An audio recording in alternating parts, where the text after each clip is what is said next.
Hello everyone and welcome to Contemporary World Civilization course, Unit 1, African Civilization lesson. I'm your instructor for today, Açıköğretim.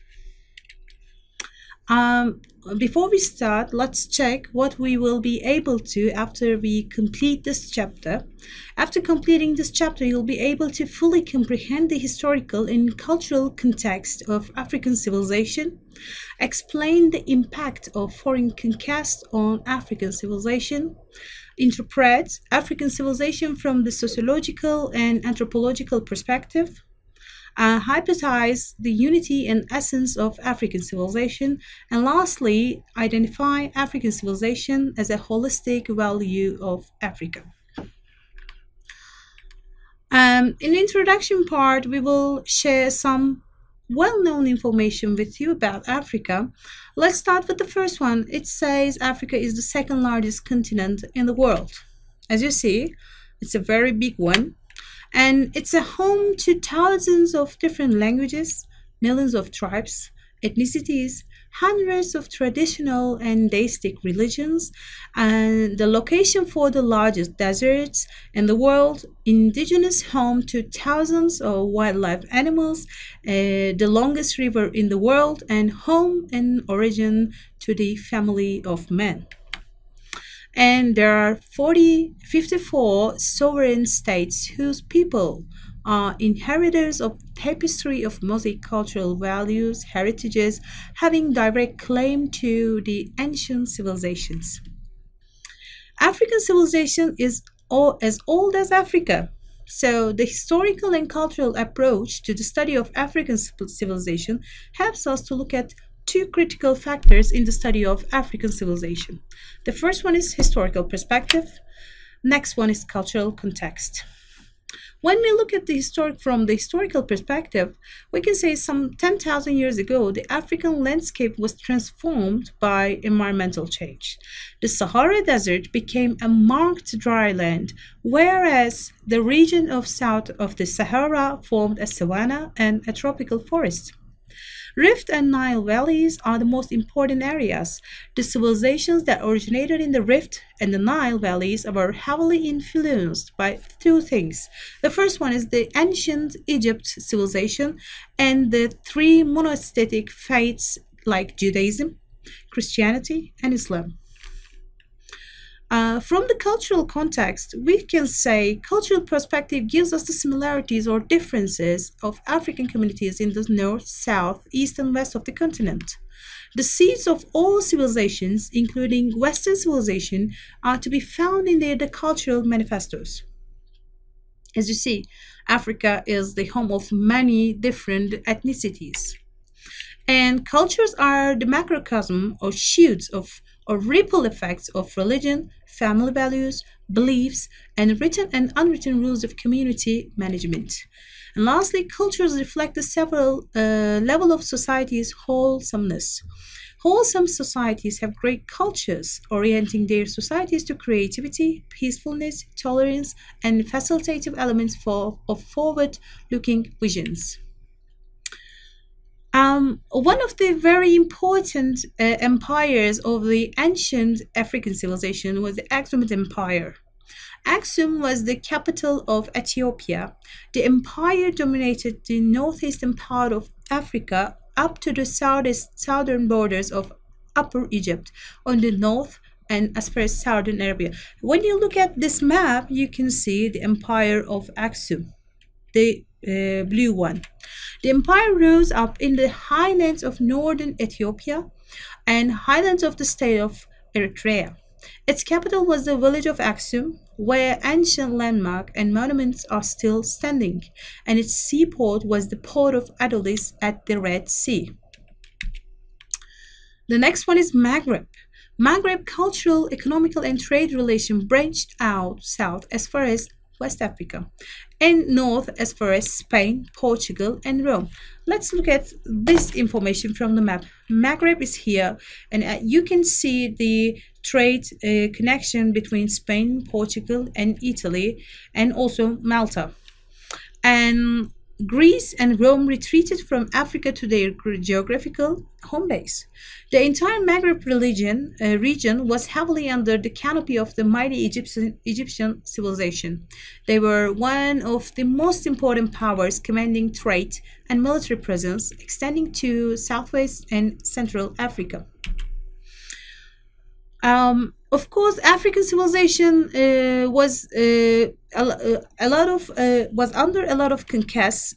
So let's talk about this one. The first one, the interior of Africa was shrouded behind thick forests and jungles, and this makes it difficult for outside contact with Europe. Because of the lack of the content, the continent was often referred as the Dark Continent. Barters of gold, salt, ivory, incense, grain, animal skin, precious minerals were exchanged with finished goods such as silk, jewelry, and household implements between North and West Africa. The kingdoms of Maghreb, Fezzan, and Libya were important powers, commanding trade and military presence extending to Southwest and Central Africa. The dominant national group with proven warrior attributes were the Berber. And lastly, with the conquest of Pharaonic Egypt by the Romans, the region converted to Christianity, and Maghreb in North Africa in general were Christianized. Islam is a very important religion in Africa as well. Let's talk about this one. In 641 CE, Islam reached North Africa when Alexandria fell under the mighty arm of Islamic warriors. The first phase of the Islamization of Africa began after North Africa was Islamized, beginning with the conquest of Egypt by Arab forces around 639 and 641 CE.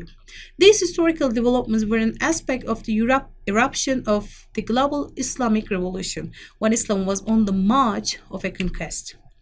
The pre-Islamic centers of Christian institutions in North Africa were replaced by Islamic institutions.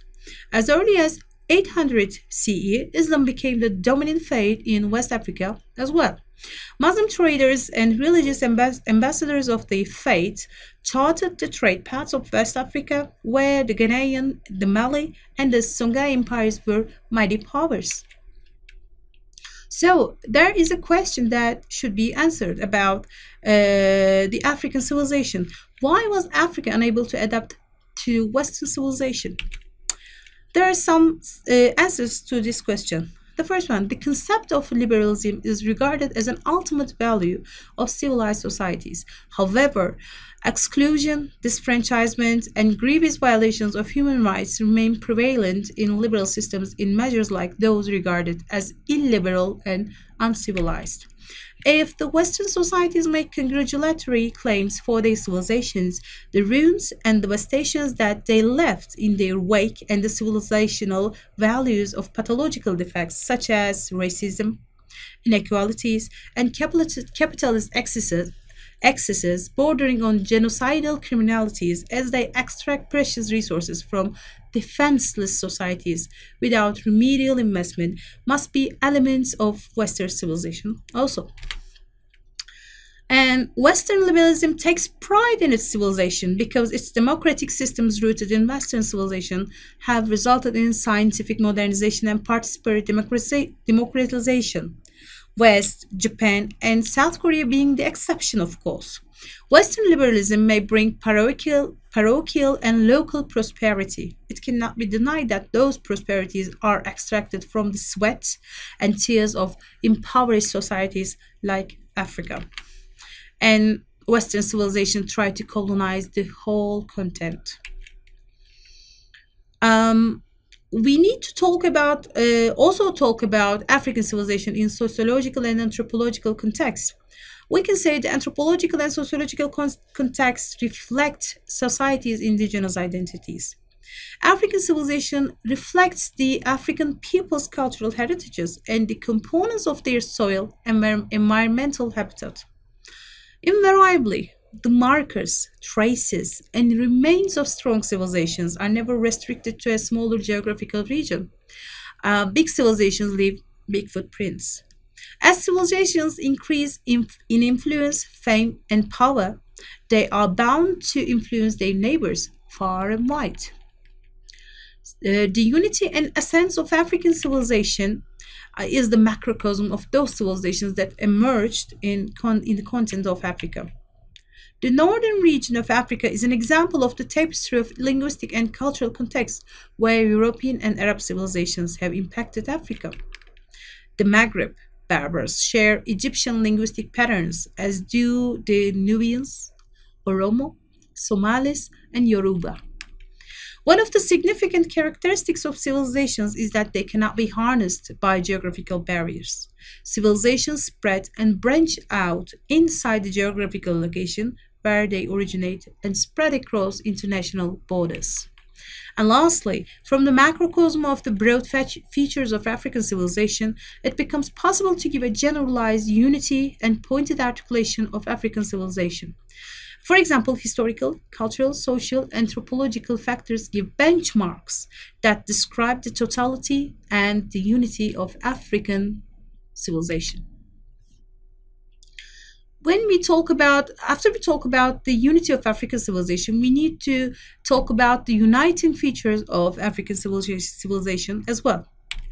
The first one, the river valleys where small communities thrived, inspired by their geographical environment to plant the seeds of stellar civilizations. The Egyptian civilization emerged around 3100 BCE, interacting with its geographical orientations. Nubia, Libya, and Kush exchanged leadership and custodial authorities over each of these civilizations. Libya during the 12th dynasty was the dominant ruler of Egypt. Its authority reached as far as Palestine on the northeast and the entire Maghreb expanse of and West Africa. At the time when the 25th Nubian dynasty was at the seat of the Egyptian throne, its trade, diplomatic and military outreaches covered East Africa, the Middle East through the Red Sea, and conquered Palestine, Israel. Other African civilizations such as Ghanaian and the Malay, the Songhai empires, in their varying eras, exhibit linguistic, cultural lifestyles, family structures, age transitional rituals, and community hierarchies like the Egyptian civilization. The rise of Islam provided another uniting foundation of belief, but it was interrupted before it could take on the form the only foundations of Islamic civilization with an African character.